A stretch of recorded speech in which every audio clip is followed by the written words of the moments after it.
Shalom, hermanos, hermanas, y todos ustedes que de alguna manera están viendo, escuchando este estudio. Mi nombre es Pedro Fernández y les quiero dar la más cordial bienvenida a este su canal de estudios de las Sagradas Escrituras, en donde, como muchos de ustedes ya saben, nos reunimos a escudriñar este bendito libro, para llegar a la verdad directamente y sin intermediarios religiosos ni nada que se le parezca. En este bonito tiempo de estudios que vamos a pasar juntos, hermanos, hermanas, vamos a aprender mucho de la historia de los grandes descubrimientos de la humanidad y las vamos a comparar con el escudriñar las Sagradas Escrituras para aprender más y para mostrarle a todos los que tengan alguna duda que todo lo que ha sido descubierto por los científicos ya estaba escrito en este hermoso libro. ¿Okay? Los invito a todos a que se queden hasta el final de este estudio porque es muy importante, hermanos y hermanas. Bueno, todos los estudios lo son. Pero en este vamos a tocar temas científicos y compararlos con las Sagradas Escrituras para tratar de abrirles la mente a todos los incrédulos que no creen en la bendita palabra de Abba Yahweh. En este estudio voy a exponer las biografías de estos importantes hombres de ciencia que hicieron estos grandes descubrimientos para la humanidad, así como también vamos a escudriñar los libros, capítulos y versículos de las Sagradas Escrituras que hablan desde siglos atrás de dichos descubrimientos. Quiero hacer la aclaración de que esto lo estoy haciendo para que todos nos demos cuenta de que todas esas personas no eran improvisados, ni tampoco hicieron estos descubrimientos por casualidad, sino que eran personas muy preparadas, estudiadas y capacitadas en las áreas que a continuación vamos a ver. Hago la aclaración que este estudio está un poquito largo, hermanos y hermanas, no se me vayan a desesperar. Pero el viaje que vamos a tener al comparar los descubrimientos científicos contra las Sagradas Escrituras va a ser muy interesante e importante y cultural. Así es que no se desesperen porque vamos a aprender mucho el día de hoy, tanto de la bendita palabra del Creador de todo, así como también de estos grandes hombres de ciencia de la historia moderna de la humanidad. Pero antes de empezar, quiero enviar saludos muy cordiales y bendiciones muy especiales para todos estos hermanos y hermanas en la fe que siguen trabajando arduamente a pesar de las circunstancias y los ataques del enemigo para que no hagan ningún trabajo para nuestro maestro Yahshua, pero que siguen luchando muy fuerte a pesar de los ataques para sacar de esas iglesias babilónicas a cuantos seres amados, familiares y amigos que se encuentran encadenados a esas religiones y dominaciones idólatras y paganas y poderlos ayudar a que vengan a la luz. Los exhorto, los invito a que sigan trabajando así, todos ustedes poniendo sus ojos en las cosas de arriba, haciendo tesoros en el reino de Elohim, porque el tiempo de la ira del Todopoderoso de Israel, nuestro Padre Santo Yahweh, está más cerca de lo que muchos creen. Ahora sí, hermanos, hermanas, hagamos una oración para pedirle a Yahweh, nuestro Creador bendito, que nos dé el entendimiento de su bendita palabra y también para que sea Él quien nos guíe en este estudio y no el hombre. Oremos. Gracias, Yahweh bendito, Padre Santo, Padre Eterno, por esta nueva oportunidad que nos das de escudriñar tu palabra. Y lo más importante, Padre mío, descubrir que tu palabra decía ya de muchos descubrimientos científicos que se hicieron y que ya estaban en tu bendita palabra. Gracias, Padre mío, por darnos esa oportunidad de escudriñar tu bendito libro. Y te ruego, Padre Santo, bendigas grandemente a todos y cada una de las personas que están viendo, escuchando este estudio junto con sus familias, y que nos des a todos el entendimiento, Padre mío, para poder comprender tu palabra y ponerla por obra, y sobre todo también que nos des la fuerza y la valentía para llevársela a otros.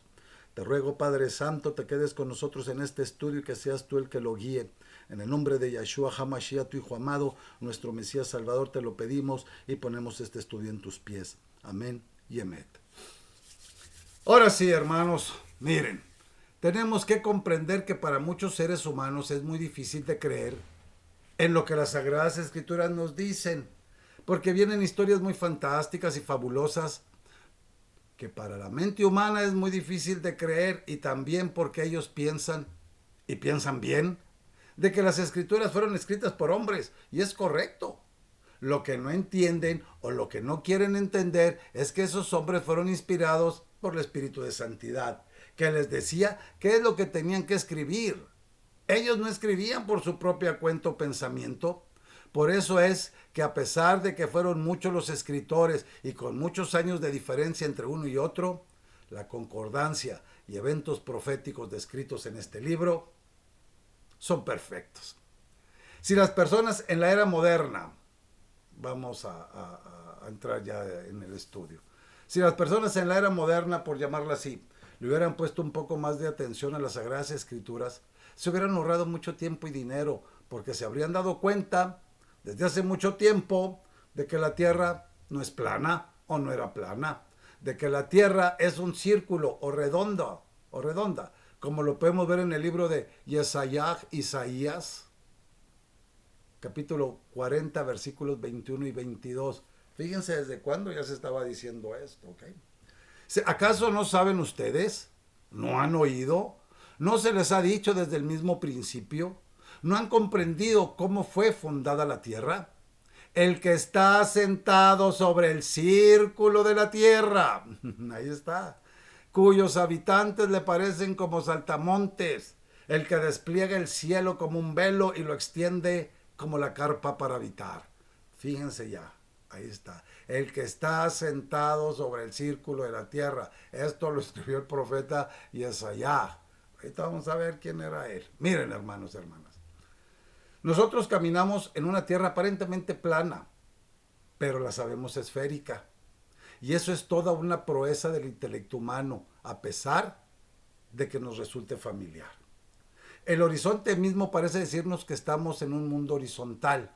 Y es precisamente eso lo maravilloso de la idea de que es redondo, su contrasentido.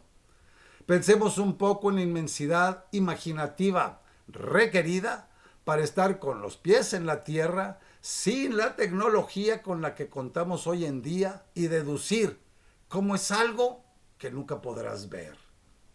¿Verdad? El Neviim, el profeta Isaías, vamos a ver quién era él.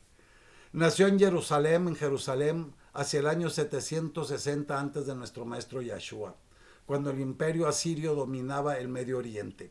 Creció en el seno de una familia que le dio una refinada educación cultural y religiosa. A los 20 años de edad recibió la llamada de Yahweh Elohim para predicar y profetizar. Se casó y tuvo 2 hijos y fue asesinado. Se dice que fue aserrado, o sea que lo pusieron así tendido y luego lo partieron a la mitad. Así se las gastaban en ese tiempo. Fue aserrado, según se cree, por el rey Manasés en el año 695 antes de Yahshua, según la tradición talmúdica. Ojo, de la cual yo personalmente no creo en ella, pero se los tenía que mencionar. Isaías posiblemente fue el primo de Osías y pariente de los reyes contemporáneos de Judá. Pero ¿quién fue primero, después de Isaías, en descubrir que la tierra no era plana? Para todos aquellos que están pensando que fue Cristóbal Colón, déjenme ahorrarles tiempo y decirles que no fue él. Okay. Aquí es donde estamos aprendiendo, hermano. Que en la escuela le dicen a una que fue Cristóbal Colón, pero bueno. Hace más de 2000 años, Aristóteles demostró que la Tierra es esférica y Eratóstenes midió su circunferencia. ¿Pero quién era Aristóteles? Bueno, Aristóteles fue un filósofo griego cuyos escritos abarcaban desde la ética, la estética, la lógica, la ciencia, la metafísica, hasta la política. Nació en el año 384 antes de nuestro maestro en Estagira, situada a 55 kilómetros de la moderna Salónica. Era hijo de Nicómaco, híjole, qué nombrecitos, el cual fue médico personal del rey Amintas de Macedonia. Aristóteles falleció a los 62 años de edad de causas naturales a su edad. Fíjense a qué edad morían, a los 62 años de causas naturales. Qué bueno que ahorita no es así, si no ya me hubiera ido. ¿Y quién era? Eratóstenes de Cirene. Qué nombrecito, ¿verdad? Pero bueno. Murió allá por el año 192 antes de nuestro maestro Yahshua. Fue astrónomo, geógrafo, matemático y filósofo griego. Una de las figuras más eminentes del gran siglo de la ciencia griega, en donde podemos encontrar a Euclides, Arquímedes y Apolonio de Perga. Eratóstenes Era 11 años menor que Arquímedes y mantuvo con éste relaciones de amistad y correspondencia científica. Eratóstenes cultivó no solo las ciencias, sino también la poesía, la filología, ¿sí? Y la filosofía, por lo que fue llamado por sus coetáneos pentaleta, o sea, campeón de muchas especialidades. Vivió en Atenas hasta que fue llamado a Alejandría en el año 245 para educar a los hijos de Ptolomeo III y para dirigir la biblioteca de la ciudad. Pero se me traba la lengua con el nombre de este cuate, discúlpenme. Pero Eratóstenes es particularmente recordado por haber establecido por primera vez la longitud de la circunferencia de la Tierra.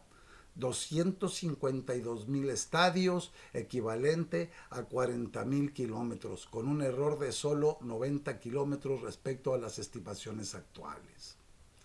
Eratóstenes sabía que cuando en la ciudad egipcia de Siene, actual Asuán, el sol llegaba a su punto más alto al mediodía, se encontraba en la vertical del observador y observó que en Alejandría, ciudad situada a mayor latitud, el sol formaba un ángulo de aproximadamente 70 grados con la vertical cuando se encontraba en su punto más alto. Fíjense todo lo importante. Les digo todo esto, hermano, todo esto porque es importante.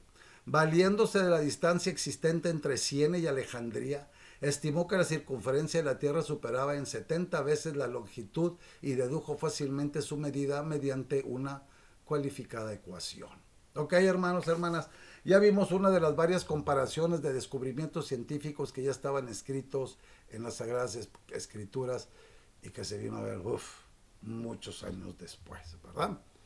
Continuamos ahora con el descubrimiento del por qué la Tierra flota en el espacio. ¿Alguno de ustedes verdaderamente lo sabe? ¿Por qué la Tierra flota en el espacio? Bueno, el primero que descubrió eso fue Isaac Newton, que nació en Woolsthorpe, Lincolnshire, el 25 de diciembre del año de 1642 del calendario juliano. Fue físico, filósofo, teólogo, inventor, alquimista y matemático. El autor de los Philosophiae Naturalis o Principia Mathematica, más conocido como los Principia, donde describe la ley de la gravitación universal y establece las bases de la mecánica clásica mediante las leyes que llevan su nombre. Entre sus descubrimientos científicos se destacan los trabajos sobre la naturaleza de la luz y la óptica, que se presentan principalmente en su obra Optics, y en matemáticas el desarrollo del cálculo infinitesimal. Discúlpenme, hermanos, es que unas palabritas acá. Infinitesimal. Finalmente, en el año 1867 de la era común, Sir Isaac Newton publicó sus hallazgos de que la Tierra se sostenía en el espacio debido a la atracción mutua que existe entre los diferentes cuerpos celestes, es decir, la gravitación. Ahora, desde cuando las Sagradas Escrituras, ¿desde cuándo las Sagradas Escrituras nos dicen que la Tierra flota en el espacio? ¿Verdad? Vamos a ver, fíjense qué interesante. Newton, ¿cuándo lo descubrió? Vámonos al libro de Job, capítulo 26, versículo 7, que dice, refiriéndose a nuestro Padre Yahweh, Él es quien despliega el norte sobre el vacío, quien suspende la tierra sobre la nada. Más claro ni el agua. ¿Quién suspende la tierra sobre la nada? Fíjense desde cuándo. Pero ¿quién era Job o Job? Vamos a ver. Job, que significa grito de aflicción y ha sido honrado desde hace mucho por su espléndido lenguaje. Es evidente que Job vivió aproximadamente en la época de Abraham. Aunque era el hombre más justo de la tierra, Yahweh permitió que sufriese intensamente bajo la mano de Satanás. Sus tres amigos asumieron que para merecer un sufrimiento tal, Job debía haber sido culpable de un pecado escondido flagrante. Y en sus discursos, ellos buscan suavemente al principio y luego más cruelmente arrancarle una confesión al respecto. Job alega su propia inocencia y siente que los tratos de Yahweh Elohim para con él no tienen ninguna razón de ser. Sin embargo, este preciso sentimiento indica la razón porque fue necesario que el Creador de todo derribase la orgullosa justicia propia de Job. Después que se silencia a sus tres amigos, Eliú, un hombre más joven, habla verdaderamente de parte de Yahweh, palabras tales que afectan de tal manera la conciencia de Job que le dejan sin respuesta. Eliú es un tipo vidente, el intérprete de los caminos de Yahweh Elohim. Entonces el Todopoderoso de Israel, él mismo, habla a Job desde un torbellino. Él señala muchas maravillas de la creación que demuestran que la sabiduría del Creador debe ser infinitamente más allá que el concepto del hombre. Y que en comparación, la sabiduría del hombre es una ignorancia patética. Job toma en serio las lecciones envueltas en esto y dice: me aborrezco y me arrepiento en polvo y ceniza. Este es el gran punto decisivo y posteriormente Job es bendecido más que nunca. Job es un libro muy valioso para enseñarnos el verdadero juicio de uno mismo y la sumisión a la mano de nuestro bendito y santo Padre Yahweh. Su autoría es desconocida, aunque la tradición lo atribuye a Moisés. Según la tradición, Moshe o Moisés pudo conocer la historia de Job durante su ida del Bajo Egipto. Si este fuera el caso, Job era un habitante de la península arábiga situada al este del imperio.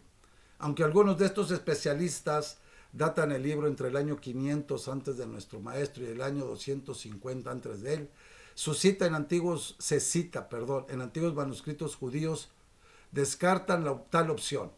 Su cita en antiguos manuscritos judíos descartan tal opción.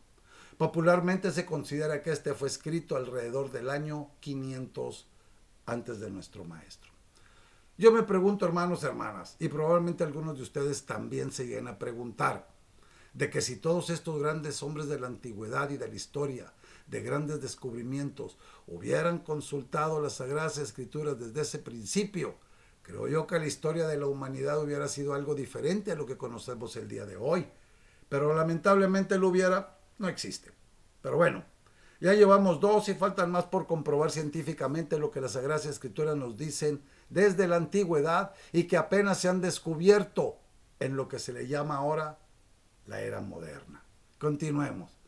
Nunca se han preguntado, aunque sea por curiosidad, acerca de cuántas estrellas hay en el cielo, de que si se podrán contar.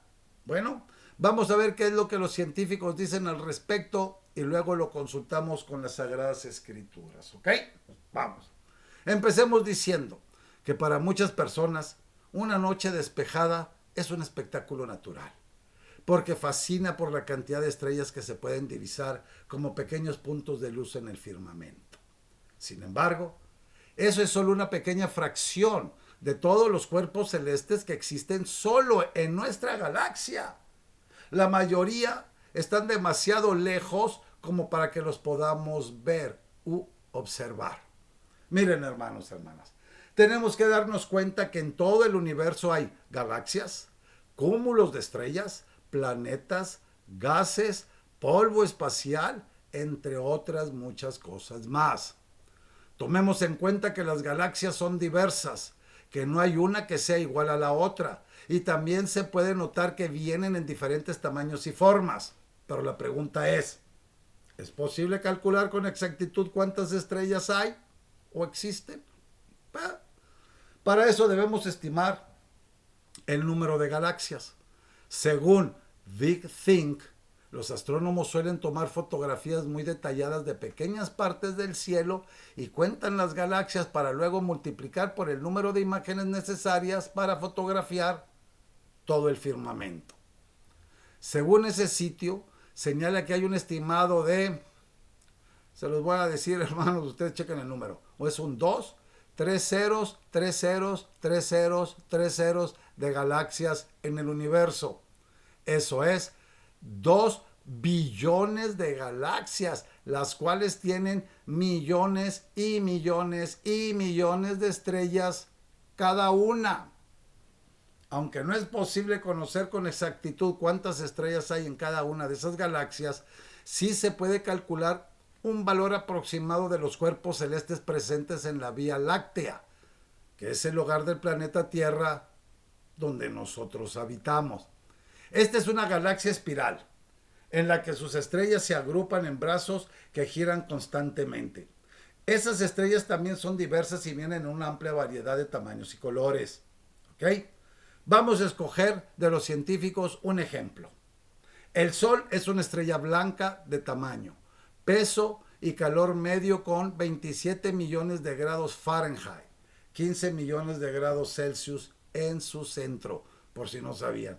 Yo no lo medí. Okay. Esta es información que yo saqué. Las estrellas rojas, blancas y azules emiten diferentes cantidades de luz. Al medir esa luz estelar, los astrónomos pueden estimar cuántas estrellas tiene nuestra galaxia. Las estrellas más grandes tienden a ser azules, como Vega en la constelación de Lira. Las estrellas más pequeñas y más tenues suelen ser rojas, como Próxima Centauri. Con ese método descubrieron que la Vía Láctea tiene alrededor de 100,000 millones de estrellas. 100,000 millones de estrellas. Si tomamos de ejemplo nuestra galaxia como modelo y multiplicamos el número de estrellas por el número de galaxias en el universo, que dicen que son aproximadamente 2 billones, arroja un número asombroso. Podría haber, se lo voy a decir así, porque si lo digo con números está en chino, 200,000 millones de billones de estrellas en el universo. 200,000 millones de billones de estrellas en el universo, es decir, 200 sextillones.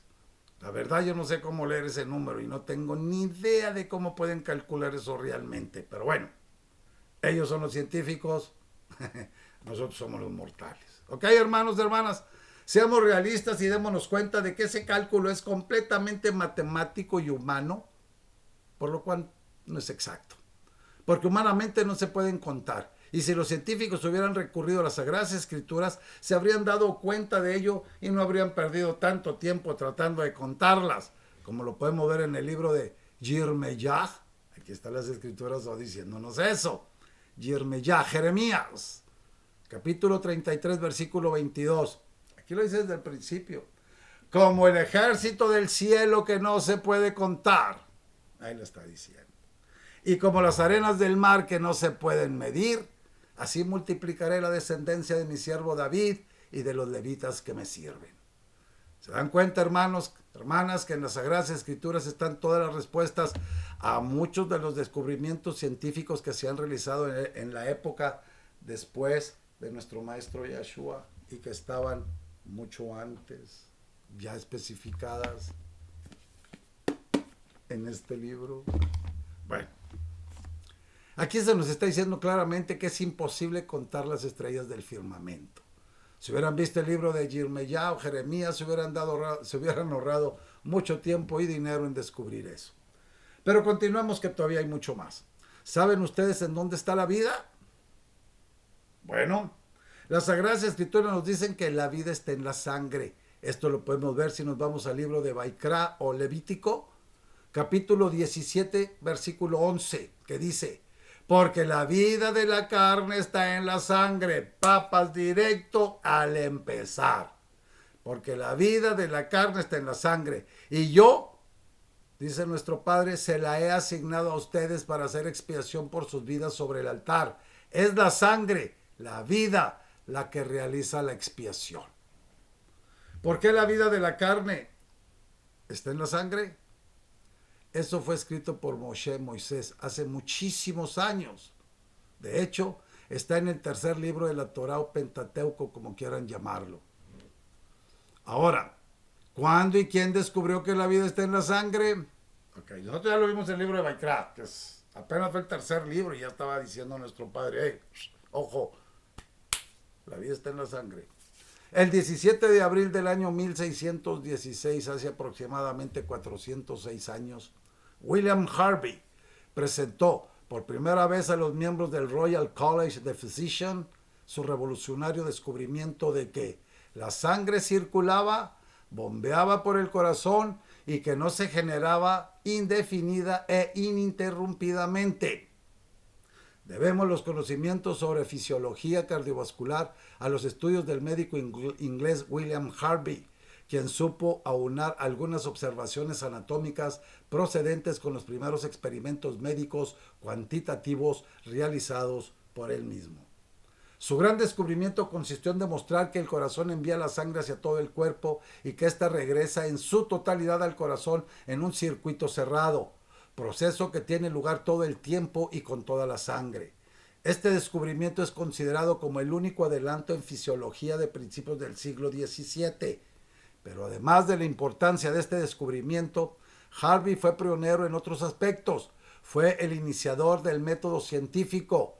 Se refería a experimentos auténticos, no imaginados, y aducía irrefutables argumentos cuantitativos. Se ha afirmado con justicia que su descubrimiento de la circulación sanguínea fue la primera explicación adecuada de un proceso orgánico y el punto de partida del camino hacia la fisiología experimental. Fíjense todo lo que tuvo que hacer este hombre, cuando ya estaba en las escrituras.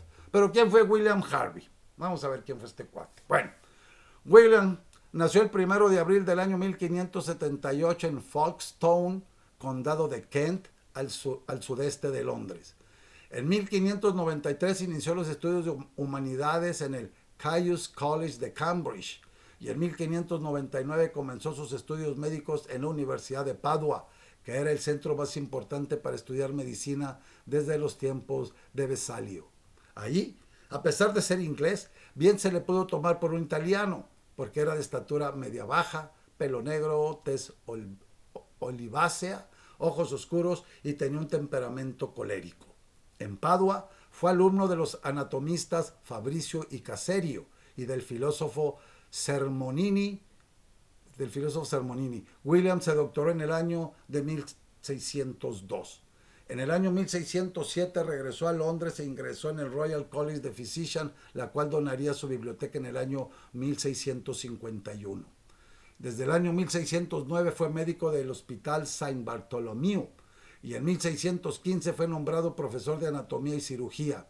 Ya en el 1616 se refería en sus clases a la idea de la circulación de la sangre, pero hasta 12 años más tarde no se decidiría a publicar su descubrimiento en el famoso trabajo Un estudio anatómico sobre el movimiento del corazón y la sangre de los animales, publicado en Frankfurt en el año de 1628.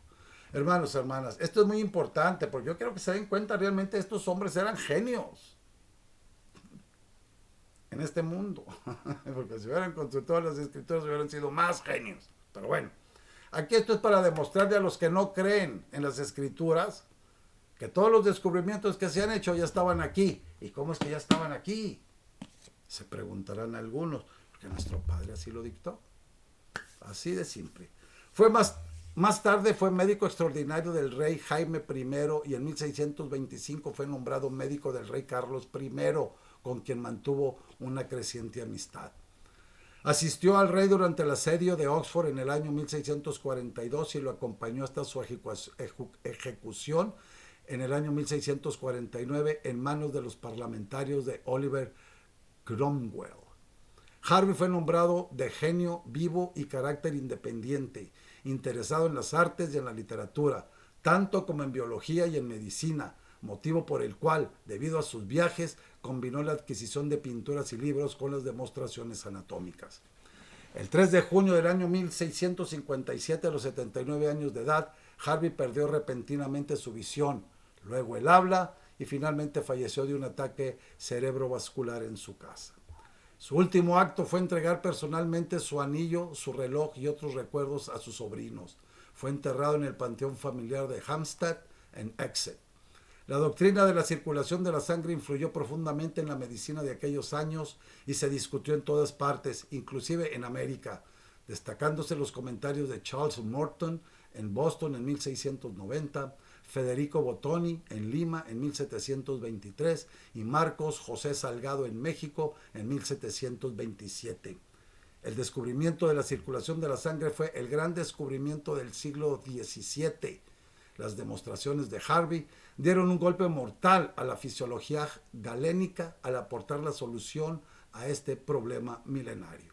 ¿Qué estamos viendo aquí con este genio que descubrió que la vida está en la sangre? Bueno, podemos notar que Wheeler no era una persona muy, pero muy estudiada, que fue una persona muy experimentada, que leía muchos libros, pero que lamentablemente no leyó el libro más importante de la historia de la humanidad.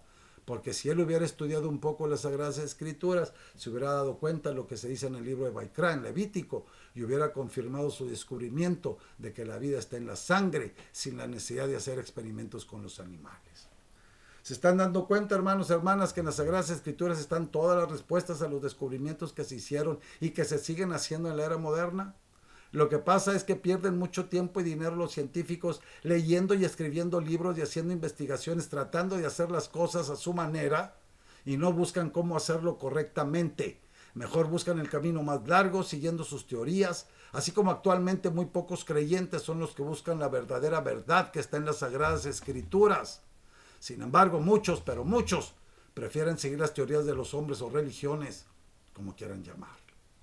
Pero continuemos con este estudio e investigación, que nos muestra que todo, absolutamente todo, está en las Sagradas Escrituras.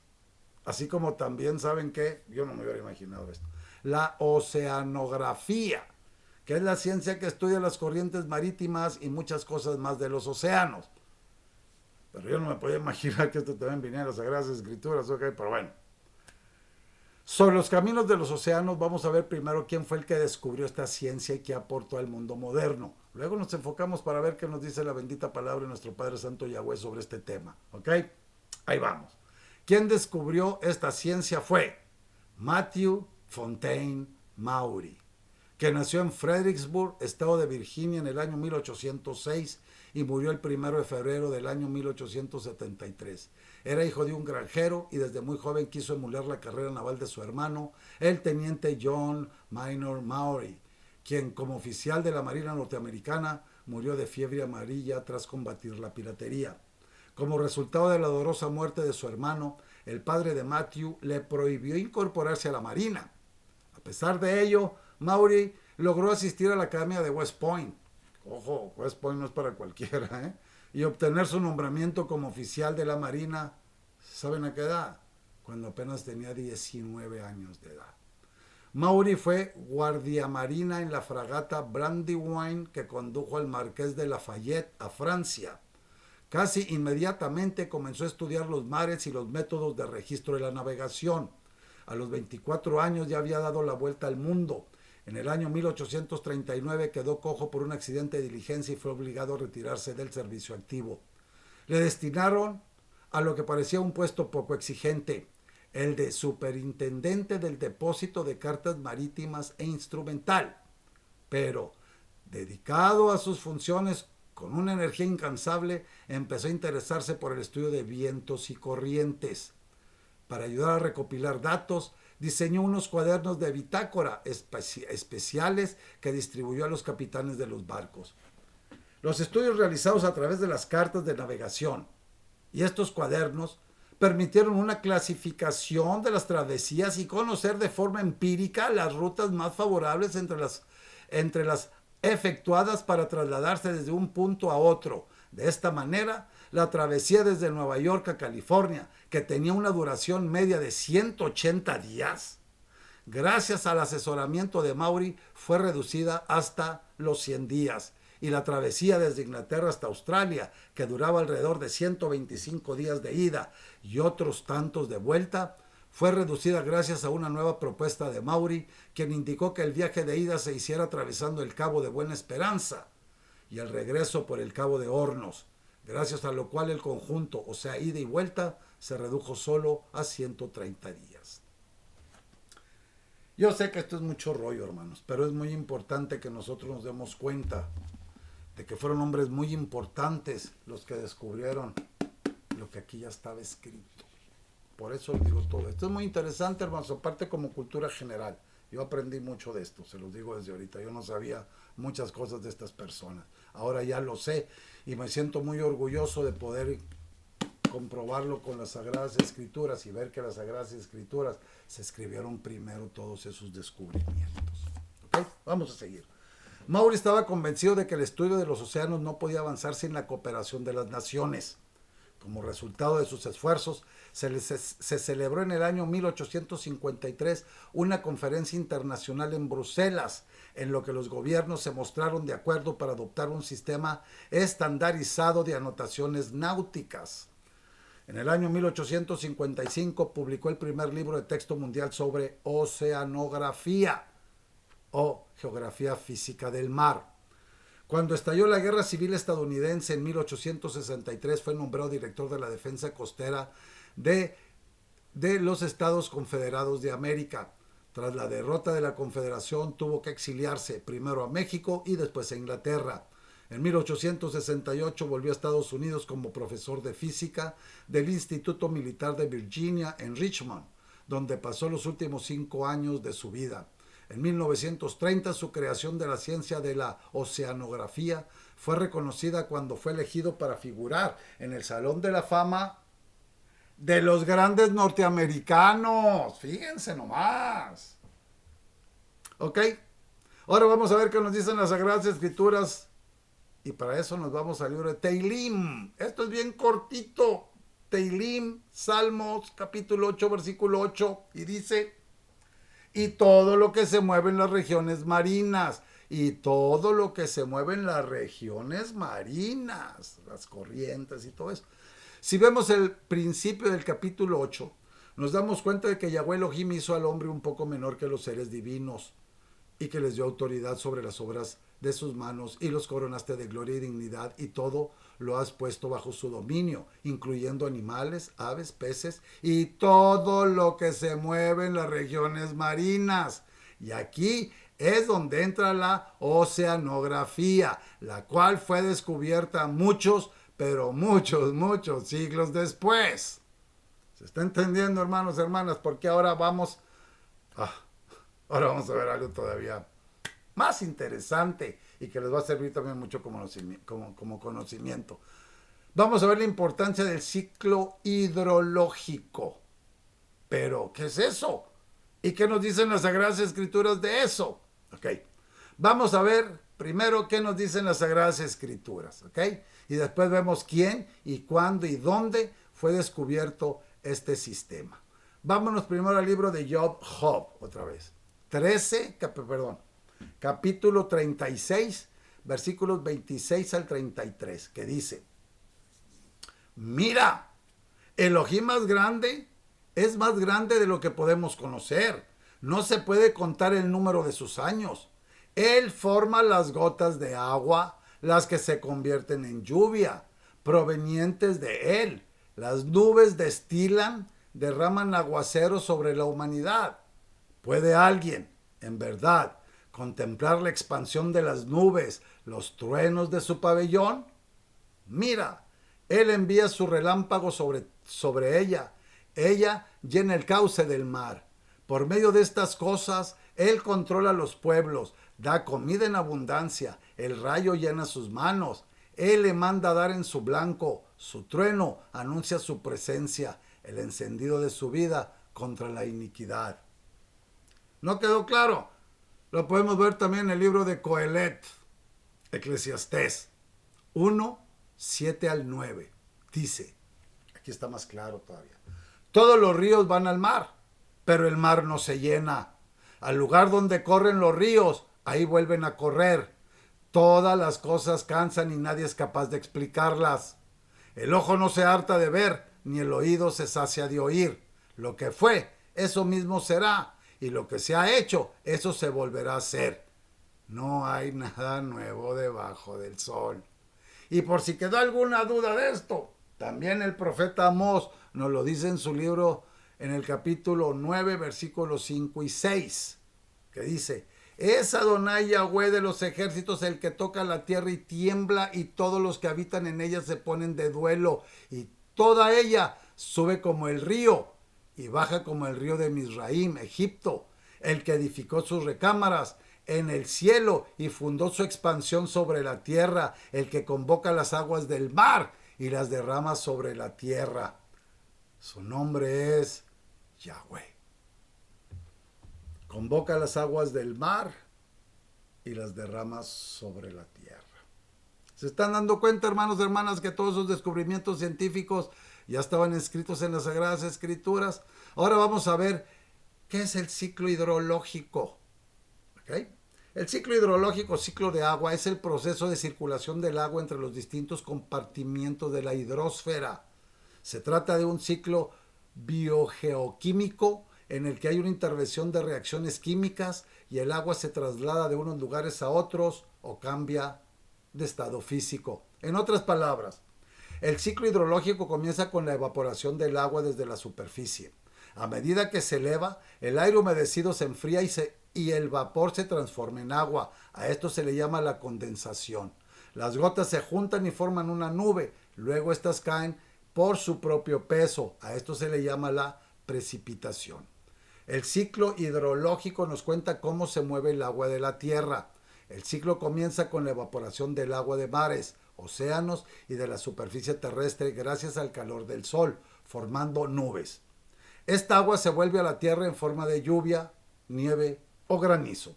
El ciclo hidrológico está formado por 4 etapas principales que son la evaporación, la condensación, la precipitación y la recolección. En él intervienen diversos factores ambientales como son el viento y la energía solar, que es la principal impulsora de este ciclo. La hidrología moderna nace con las experiencias de Perrault, Mariotte y Halley. Estos hombres de ciencia moderna fueron los primeros hidrólogos empíricos que basaron sus ideas en medidas y no en la especulación. En 1674, Pierre Perrault publica The Origin des Fontaines, los orígenes de las fuentes. Disculpen, no hablo francés. No sé si es francés. Quién sabe qué idioma será, pero bueno. Los orígenes de las fuentes. Había medido las precipitaciones de la cuenca alta del Sena y los aforos del río, concluyendo que el volumen de las precipitaciones era 6 veces superior a las aportaciones del río. Mariotte, contemporáneo de Perrault, repitió estos experimentos en un punto distinto de la cuenca del Sena, estudiando además la infiltración profunda del agua y comprobando que el caudal de ciertos manantiales variaba de acuerdo con la oscilación de las precipitaciones. Faltaba por cuantificar la otra mitad del ciclo. ¿Cómo era posible que del cielo cayera tanta agua? El astrónomo Halley se interesó por el fenómeno de la evaporación porque se empañaban las lentes de sus telescopios. Fíjense cómo le llegaron señales. Él realizó medidas y cálculos concluyendo que el volumen de agua evaporada en un día de verano del Mediterráneo era superior al volumen de agua que reciben todos los ríos que llegan a él. Bueno, este ciclo hidrológico se descubrió en el siglo XVI y se entendió hasta el siglo XVII. Fíjense, desde el Tanaj nos estaban hablando de esto. Ahora vamos a ver otro descubrimiento de la ciencia que nos va a indicar desde cuándo se implementó la cuarentena. Inclusive hay religiones que usan la cuarentena, especialmente cuando hay una enfermedad muy contagiosa y quién la implementó y para qué la hizo. Y después vamos a ver qué nos dice la bendita palabra de Abba Yahweh. La cuarentena en medicina es un término para describir el aislamiento de personas o animales durante un periodo de 40 unidades de tiempo no específico como método para evitar o limpiar el riesgo de que se extienda una enfermedad o una plaga. Por lo general, se aplica a personas que son mayores de edad o que tienen síntomas y consiste no solamente en el aislamiento de los enfermos en centros específicos, sino también la aplicación de medidas de prevención, como el saneamiento de lugares y objetos o el tratamiento adecuado de los cadáveres. La palabra cuarentena proviene de 40 giorni, en italiano, que a su vez proviene de la palabra quadraginta en latín y que traduce como 4 veces 10, con origen religioso y que se empezó a usar con el sentido médico del término con el aislamiento de 40 días que se le hacía a las personas y bienes sospechosos de portar la peste bubónica durante la pandemia de la peste negra en Venecia en el siglo XIV. Las formas de aislamiento más antiguas conocidas son las mencionadas en el Pentateuco, los primeros cinco libros de las Sagradas Escrituras, que se escribieron muchos siglos atrás, aproximadamente hace más de 3.400 años, especialmente en el caso de la lepra. Hipócrates y Galeno, en el siglo V antes de nuestro maestro, aconsejaban cito longe tarde, queriendo decir vete rápido, vete lejos y tarde en regresar. A partir de los siglos XIII y XIV crecen las formas de aislamiento. Las personas infectadas fueron separadas para evitar la propagación de la enfermedad entre los antiguos israelitas bajo la ley mosaica, como se establecía en la Torá, lo que los cristianos le llaman el Antiguo Testamento. La ciudad de Venecia tomó el liderazgo en medidas sanitarias para controlar la propagación de plagas, habiendo nombrado a 3 guardianes de la salud pública en los primeros años de la peste negra, allá por 1348. La palabra cuarentena se origina de la frase italiana 40 giorni, que significa 40 días. Su uso con los barcos determinó su nombre, aunque no se basa en una razón científica.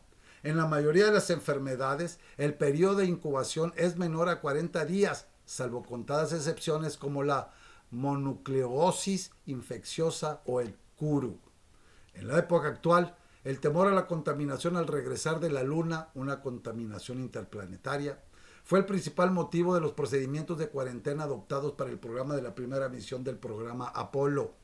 Los astronautas y las muestras lunares fueron puestos en cuarentena en el laboratorio de recepción lunar. Igualmente, para las muestras de una futura misión de retorno de Marte, existe el protocolo de cuarentena para cualquier muestra proveniente de Marte, que se llevaría a cabo en un laboratorio de bioseguridad de nivel 4 conocido como el Mars Sample Return Receiving Facility, con las siglas MSRRF. Existen registros históricos de aplicación de cuarentenas y aislamientos ya en el Brit Hadashah o Nuevo Testamento, así como en Grecia y el Imperio Romano en los siglos V y VI antes de nuestro maestro. Sin embargo, la cuarentena se origina formalmente en el siglo XIV en Italia, como una medida para controlar las epidemias de peste negra que azotaban Europa y que obligaban a los barcos y personas que provenían de Asia a esperar 40 días, el famoso 40 giorni, antes de entrar en las ciudades tras comprobar que no estaban enfermos. Actualmente la duración de la cuarentena se define según el periodo de incubación de la enfermedad. Actualmente el término cuarentena se refiere a un contexto distinto de 40 días como se conocía. Este proceso puede variar el número de días, sin exceder el número máximo del periodo de incubación de la enfermedad que se está aislando. La cuarentena se puede definir como un conjunto de procedimientos y prácticas que tienen como objetivo evitar que una enfermedad infecciosa y transmisible se propague en una población o región específica. De esta manera se aíslan las personas sanas sin síntomas, pero que están bajo sospecha durante el periodo de incubación de la enfermedad. ¿Qué estamos viendo con el COVID y con todas las variaciones del COVID? Es lo mismo. Estás encerrado, tal vez no estás en cuarentena, pero es una especie de cuarentena, estar en tu casa para que no se propague, que no te pegue y que no se propague. Si la enfermedad no se identifica después del periodo, el individuo se libera de la cuarentena. Sin embargo, si se identifican síntomas durante este periodo, se elimina de la cuarentena y se colocan de forma aislada. Ahora vamos a ver qué es lo que nos dicen las Sagradas Escrituras con respecto a la cuarentena. En Vaikra o Levítico, capítulo 13, versículos 45-46 nos dice. ¿Saben qué, hermano? Déjenme tomar tantita agua porque voy muy rápido. Ahora sí. En cuanto a la persona con la infección leprosa, rasgará sus ropas y se afeitará la cabeza y cubrirá sus labios superior y clamará: impuro, impuro. Será impuro mientras tenga la enfermedad. Por estar impuro, morará aparte. Su morada estará afuera del campamento. Aquí las Sagradas Escrituras nos están mostrando un tipo de cuarentena al aislar a las personas enfermas fuera de la ciudad o campamento para evitar una contaminación mayor de la enfermedad entre los habitantes del lugar. Ahora tenemos que ver claramente que en las Sagradas Escrituras no aparece como tal la palabra cuarentena, pero sí se hace mención en varias ocasiones del número 40. Además, se relaciona con frecuencia con contextos de juicios o pruebas. Esto no significa que el número 40 o cuarentena tenga un significado simbólico. Su significado aún es literal. 40 días significan 40 días. Pero me voy a poner a trabajar en un estudio que nos muestra la importancia del número 40 en las Sagradas Escrituras. Hermanos, hermanas, no tienen idea lo que ha descubierto el número 40 en las Escrituras. Ya estoy trabajando en él. Estoy bien sorprendido. ¿Ok? Lo que quise incluir en este estudio, quise incluirlo en este estudio, pero me di cuenta que es algo extenso y que me iba a llevar algo más de tiempo y a mí no me gusta hacer los estudios muy largos, aunque este ya se me está pasando de la raya. Y ya para terminar con algunos de los datos científicos que se han descubierto y que ya venían en las Sagradas Escrituras, para que no quede ninguna duda de aquellos que no creen en la bendita palabra de Yahweh Elohim, presentaremos por último al que probablemente sea un dinosaurio o algo parecido que los científicos han encontrado y siguen encontrando por todas partes. Yahweh, bendito, menciona a Behemoth y a Levatián cuando Job comienza a justificarse y cuestionar a Elohim sobre sus catastróficos problemas. El creador de todo responde comparando su creación de estas fantásticas bestias con la mansedumbre y la pequeñez de Job. No sabemos exactamente qué es un Behemoth, pero en el libro de Job, capítulo 40, versículos 15 al 18, se nos ofrecen algunas pistas. El Behemoth es conocido para Job como un herbívoro que vive cerca del agua y también dice que es muy fuerte y que solo su creador puede domarlo. Las escrituras nos dicen que es imposible capturar a un Behemoth. Entonces, ¿a qué se refiere? Algunos dicen que es un hipopótamo, un rinoceronte o un elefante. Pero Job, capítulo 40, versículo 17, dice que esta criatura tiene una cola de cedro, por lo que estos animales no parecen encajar con esta descripción. Algunos dicen que Behemoth es un dinosaurio sobreviviente, como el Diplodocus o Apatosaurus.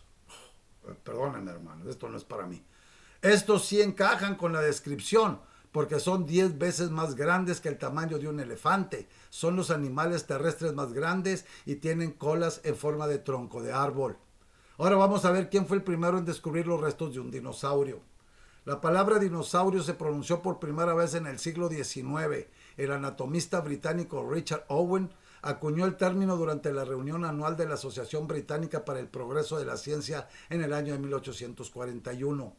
Debía haber una exposición de los reptiles fósiles descubiertos en su país. Entre ellos, distinguió 3 esqueletos que no concordaban con ningún otro fósil o animal viviente. Eran enormes reptiles terrestres del tamaño de un elefante. Los denominó dinosaurios, de griego deinos y saurio, que quiere decir reptil terrible. La humanidad ha estado encontrando restos fósiles de dinosaurios y de otros seres desde tiempos inmemoriales. Sin embargo, no se atrevió a formular una hipótesis científica alejada de las leyendas o la religión hasta hace 3 siglos. Hasta que en 1770 el anatomista francés Georges Cuvier, padre de la anatomía comparada, rompió la baraja. Él estaba convencido de que no había que buscar los muertos entre los vivos, que algunas especies habían desaparecido para siempre. Sus ideas calaron tan hondo que hasta el mismo Honoré de Balzac le citaba en La piel del Zapa. ¿No se ha sentido uno lanzado a la inmensidad del espacio y del tiempo a leer las obras geológicas de Cuvier? Nuestro inmortal naturalista ha reconstruido mundos a partir de huesos blanquecidos. Ha repoblado las selvas con todos los misterios de la zoología a partir de unos fragmentos de carbón. El mismo Cuvier descubrió sin saberlo uno de los primeros dinosaurios.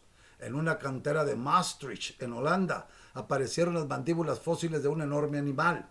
Tras mucha polémica, el científico las identificó como un lagarto gigante marino extinto que llamó Mosasaurus. Unos años después, otros científicos se animaron a seguir la senda abierta por Cuvier. En la década del 1820, el médico Gideon Mantell fue aficionado a la geología. Encontró junto a su mujer, Mary Mantell, en sus paseos por el campo en Sussex, unos dientes de gran tamaño en rocas de la era mesozoica, hoy conocida como la era de los dinosaurios. Concluyó tras muchas vueltas que se trataba de un gigantesco lagarto herbívoro de 12 metros de largo al que llamó iguanodón, por su parecido con las iguanas actuales. En esa misma década, el reverendo inglés William Buckland describió la mandíbula de un gran reptil carnívoro descubierta al norte de Oxfordshire. Lo llamó Megalosaurus. Un par de décadas después, cuando Owen acuñó el término dinosaurio, estos reptiles gigantes ya despertaban tanto o más fascinación que hoy en día. Hoy se conocen más de 800 tipos de dinosaurios, por si no sabían. Y antes de que todos estos descubrimientos se realizaran y que acabamos de estudiar, recuerden que ya estaban escritos en la bendita palabra de nuestro Santo Padre Yahweh. Todavía hay más descubrimientos que el ser humano realizó y que vienen en las Sagradas Escrituras, pero considero que con estas aclaraciones es más que suficiente para que los incrédulos o los que tengan alguna duda queden convencidos de la veracidad de la bendita palabra de Abba Yahweh.